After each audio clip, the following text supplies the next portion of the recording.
Welcome everybody. My name is Jeff St Laurent, and this is the Tuesday live show coming at you live each and every week right from my Selling Coaching fan page. And this show today is about breaking down the transition from, breaking down the transition to full-time, to becoming a full-time coach. And we're going to talk about that because it's so vitally important. So many of you want to do it. Yeah, as you know, I help coaches transition to full-time. So this is a big topic that we're going to really school you on today from a lot of experience, having been through that myself and having helped hundreds of coaches through that process as well. With that being said, I do record all of my Tuesday live shows. I put them in my university on my website, sellingcoaching.com. So we've got a lot of great resources there. You can start right on the homepage, enter your name and email address, and that gets you my resource. That's an audio video resource, and it's launching your full-time coaching business, the first 3 vital steps. And that also puts you in my email community, so you get some great information on a weekly basis from me and get an opportunity to see how I utilize email to communicate with my audience. Communication is such a big component of our business. That's all it is, right? That's what I'm doing with you today with these live shows. That's what I do with my emails. That's what you got to do, is you've got to be able to speak your message and communicate with your audience. Before we get going today, a lot of you are here, especially if this topic's relevant for you in terms of breaking this transition down. If you're in a position where you're going to need some help with this, this is a very specific topic in terms of how we break down this transition. And when I say specific, meaning I can talk as specific as I can, but at the end of the day, it's going to be breaking it down specifically to each and every person that listens to this. If you're going to need some help with that for yourself, this is what I do with my mentor coaching clients. Consider hiring me as your mentor coach if you need some help with this especially. This is a big, vital piece, and I'll tell you more about how you can do that at the end of the show. With that being said, let's jump into this topic. And I'll start off with a quick story. And this past weekend, I went to my cousin's wedding, my second cousin, and we're sitting there in the church, and they're going through the ceremony, and they're doing their vows. And young couple, I think he's like 27, she's 28, and I'm sitting there thinking that, as I'm listening to the vows, and I was happy for them and everything, and I'm thinking, like, they're saying these words, till death do us part, through sickness and in health, and all that great stuff, and I know for a fact, I've been there before, that they don't know the first thing about what they're getting into, right? Like the gravity of it all. And it's wonderful. It's wonderful. They just don't know the gravity of all. What does that actually mean? What do these vows actually mean? And how much challenge they're going to have to go through, and what they're going to have to work through in order to love through all that they're going to have to love through, right? In order to stay in that. And I wrote an email yesterday to my audience, and I talked about how that is very similar and parallel to our business, and in order for us to be successful in our business, we've got to be all in like a marriage. You're not like, oh, well, I'll give this a try, right? This thing with your business, you can't be like, I'll give this a try. You're either all in or you're not in it at all. Don't get up to the altar unless you're all in. Don't say I'm launching my business. Don't say I'm doing a business unless you're all in. However, we say that we're all in with our business. Oh, yes, I'm going to do this, right? Just like, oh, yes, I'm going to get married. And we say we're all in, but just like that couple up there, they have no clue. As entrepreneurs, we really have no clue. And how can we have a clue, to the point, right?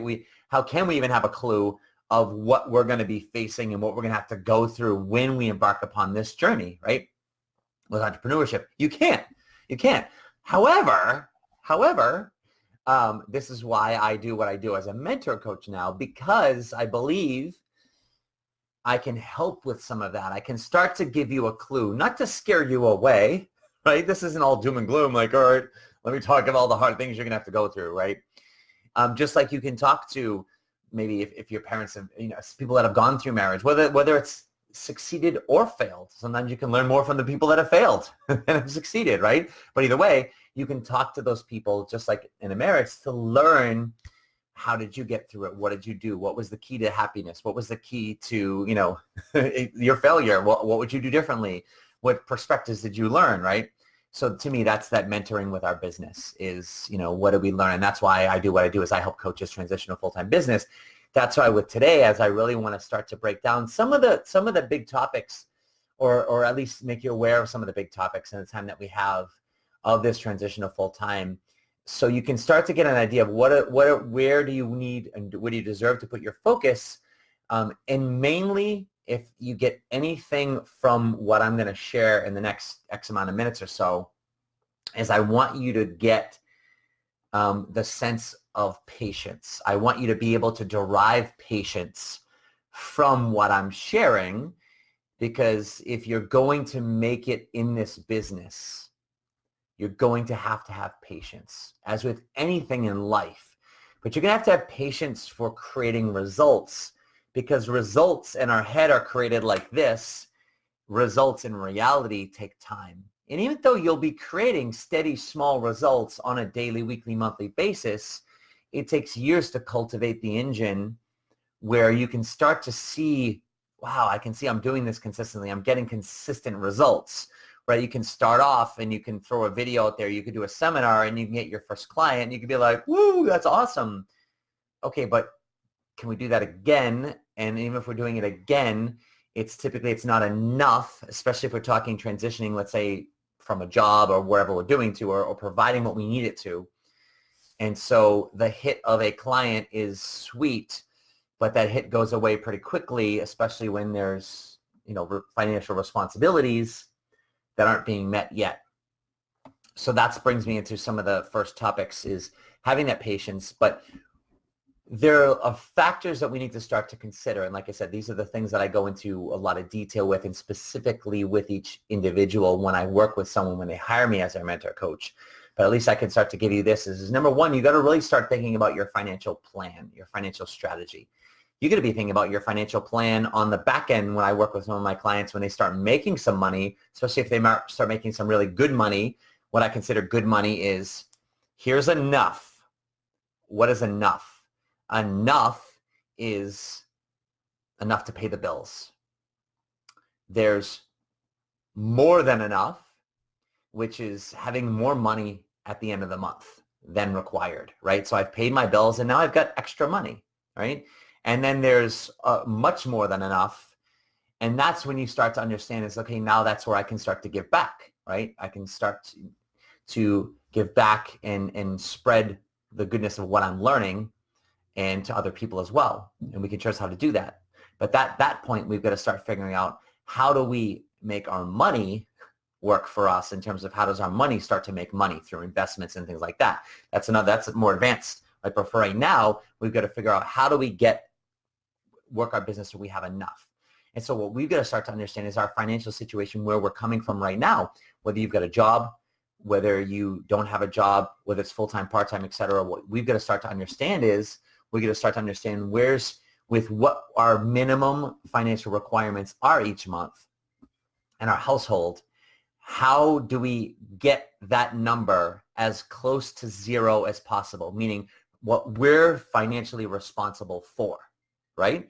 And what that means is, when I say, Jeff, how do we get that number as close to zero as possible? Well, right, there could be other people in your household that can pick up the slack or support you while you're going through this transition, right? That's the most ideal situation, is that the minimum number is zero. So your financial responsibilities on a monthly basis are zero. Now, obviously, we're going to have business expenses.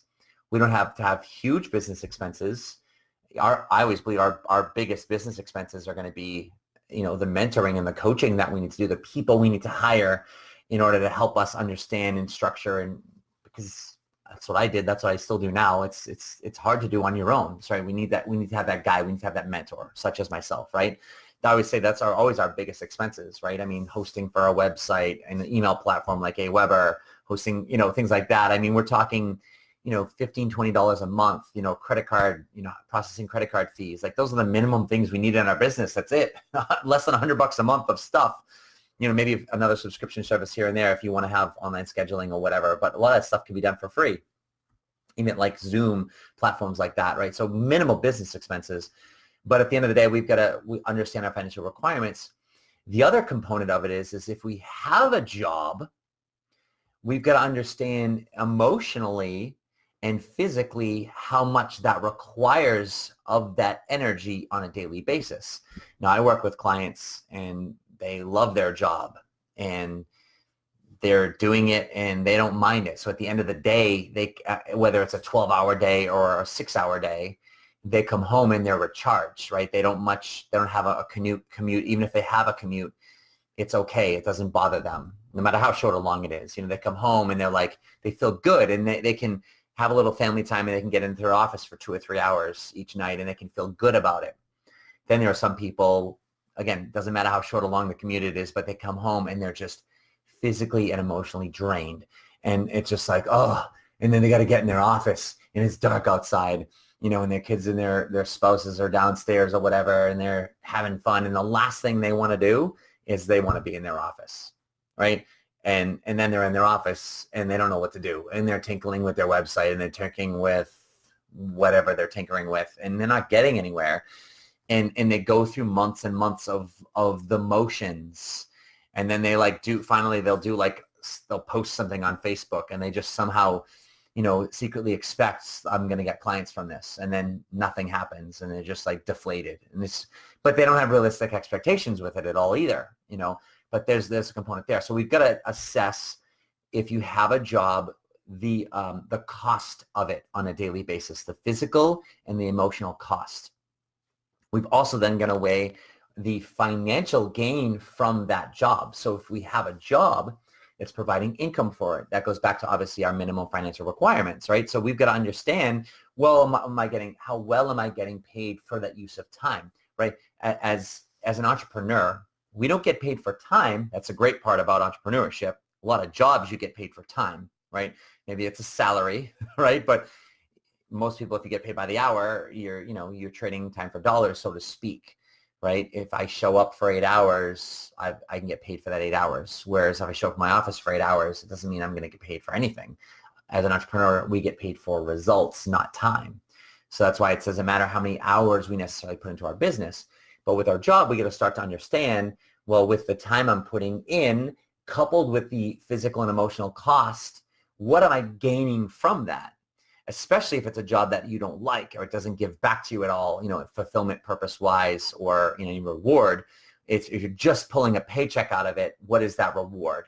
And is that reward, where if I'm not quite creating that there, is there another place or another job that I could, part-time, et cetera, where I can have a lot less emotional and physical cost that I can be making close to, if not the same, which gives me more resources at the end of the day to put into my business. So that's what we've got to consider. If they're making really good money, which is more than providing for their financial responsibilities, I got clients like that as well, that's great. But if they can't stay in their job and they hate it, then it doesn't matter how much income you're creating from that. So that's what we got to start basing our strategy on. These are some of the things I want you to start looking at and understanding is, when we start to come up with this transitionary time frame. Also with the job, it's not so much about that's a job piece, but if you don't have a job, it's the same thing. I've got plenty of clients that don't have a job right now for different reasons, right? But if they don't have a job, it's looking at, they have jobs like maybe the household, maybe they're responsible for the children, male or female, right? Mom or dad. Maybe they're responsible for the children. Maybe they're responsible for the groceries and maintaining the home, and, you figure it out, right? So it's looking at, that's just as hard sometimes as a job, right? This is just different challenges. So how do you manage your time? So now you're working at home, you're taking care of the kids, you're doing laundry, you're doing groceries, you're maintaining the home. That's a lot of responsibilities. And now you're in your office, and next thing you know, you don't know what to do, so you're folding laundry. It's like, no, you've got to really distinguish your time and your business hours, right? So it's understanding there in both situations, where am I maximizing, or let me say this, maximizing what I'm getting out of that time in terms of income and or fulfillment or purpose, so that I can maximize my efforts and energy that goes into my business, right? So that's a big consideration right there, right? And so we really got to take a close look at what we're doing with that. And with that being said, what we've got to do is we've got to start to see how that goes into our time frame. And what I'd like to say now is with a lot of people are like, oh, I'm going to give myself 6 months, or they give themselves a date. And I'm not discouraging the date to quit your job, et cetera, right? or, to stop doing whatever it is that you're doing and you're doing this full time.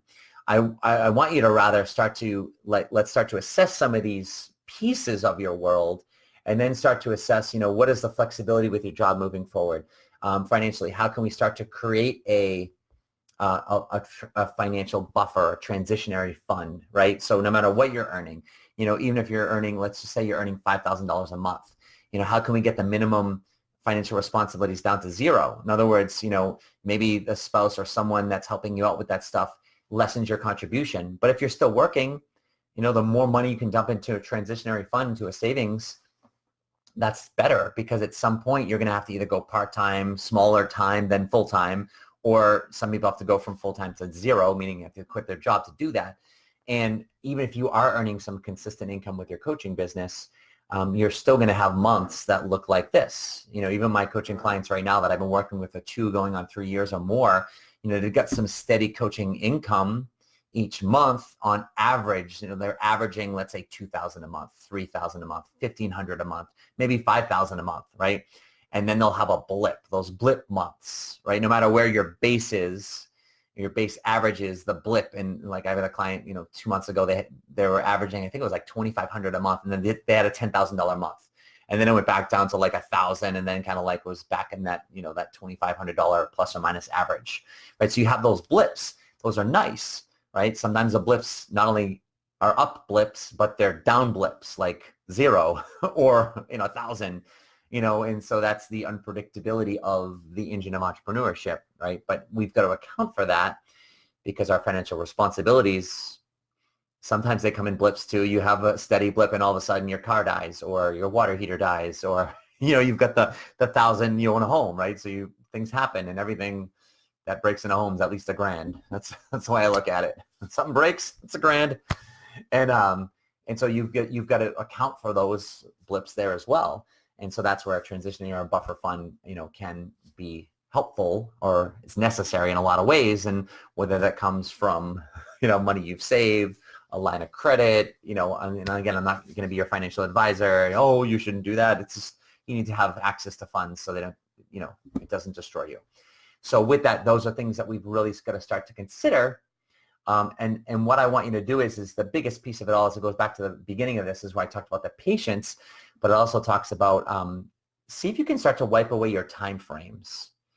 In other words, I'm going to quit my job, or I'm going to be full-time as of this day next year, whatever it is, and start to work more in, all right, let's start to structure my business. Like, let me take step by step to get this going. That's what I do with my mentoring coaching clients, is I'll talk about all this stuff specifically for them. We'll start to relax them, talk about a plan with those pieces, and know what our options are with the job, with the finances and things like that. And then let's just start from the beginning. Let's start our structure off, right? Let's just start understanding our niche and who we're helping with what specifically.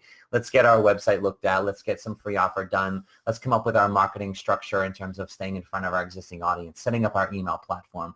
Let's get our external marketing structure done in terms of getting out there with seminars or events, or how we're going to market social media, et cetera, or a combination of the both, right? Let's set that up. Let's start getting out in front of people, speaking our message. Let's start to learn how to follow up, qualify people, get clients out of it, accept payments, right? Let's do all that stuff. And we're going to do that over how long? 3, 6, 9, 12 months, right? We're going to get that structured. Everyone works at a different pace, right?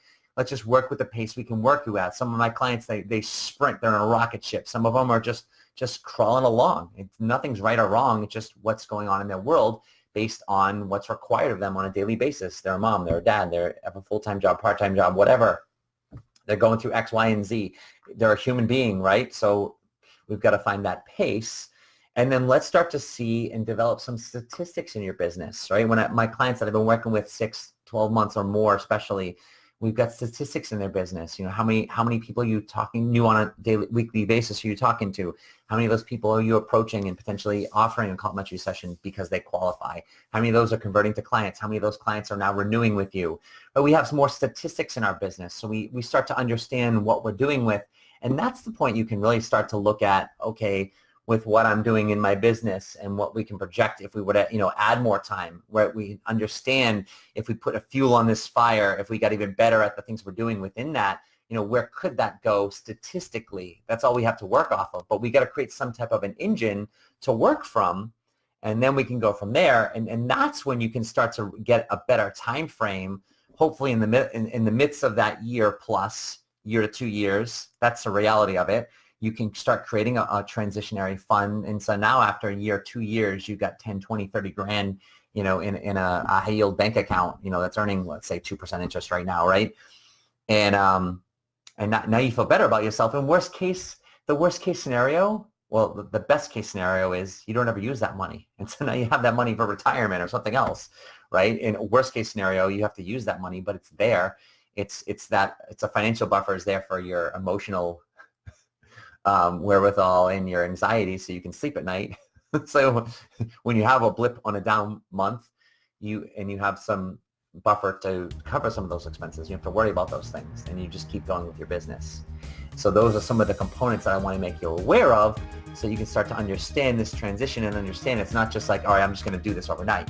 Even if you're sprinting with this, I've got clients who run fast, and sprint hard, like I said. But even with that, it's like, let's still educate our expectations and take this step by step so we can figure this out and not put too much on yourself.